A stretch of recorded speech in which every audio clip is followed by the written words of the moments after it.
హిందూ బంధువులందరికీ కూడా హనుమాన్ జయంతి శుభాకాంక్షలు. జై శ్రీరామ్. ఈ రోజు అందరూ కూడా కొండ విరమణకి కొండగట్టుకు వెళ్తున్నారు.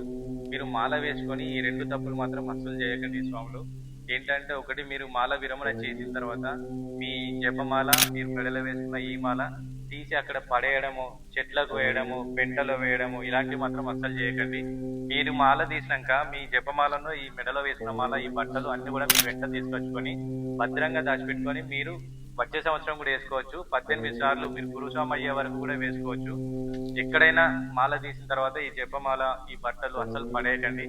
మీరు అక్కడ వదిలేసి వచ్చినట్లయితే వాటిని తీసుకెళ్లి ఏదైనా చెట్టుకేస్తారు, పెంటలు వేస్తారు, నీళ్ళలో వేస్తారు. అంతా కూడా ఒక అశుద్ధాలలో కలిసిపోతుంది. మీరు పవిత్రంగా జపం చేసుకొని 41 రోజు, 21 రోజులు ఇట్లా జపం చేసుకొని పూజ చేసుకున్న ఈ మాలకి అసలు విలువ లేకుండా పోతుంది. అందుకే మీరు మాల తీసినట్లయితే మీ వెంట ఈ జపమాలైనా బట్టలైనా వెంబడి తీసుకొచ్చుకొని పూజా గదిలో దాచిపెట్టుకొని తప్ప ఆ చెత్తలో మాత్రం అస్సలు పడేయకండి. వీటి విలువ, వీటి పవిత్రత అంతా కూడా పోతుంది. ఇంకోటి, హనుమాన్ జయంతి రోజు మాల అస్సలు విరమణ చేయకూడదు. ఇన్ని రోజులు ఆగింది కదా, ఇంకొక రోజు ఆగి ఈ జయంతి అయిపోయిన తర్వాత రేపు మీరు మాల విరమణ చేసుకుంటే మంచిది. చాలా మంది తెలుసో తెలియకో హనుమాన్ జయంతి రోజే మాల విరమణ చేస్తున్నారు. అలా అస్సలు చేయకూడదు. ఈ విషయం అందరికీ తెలిసేటట్టు, అందరి స్వాములకు తెలిసేటట్టు ఈ వీడియోని అందరికీ కూడా షేర్ చేయండి. జై శ్రీరామ్.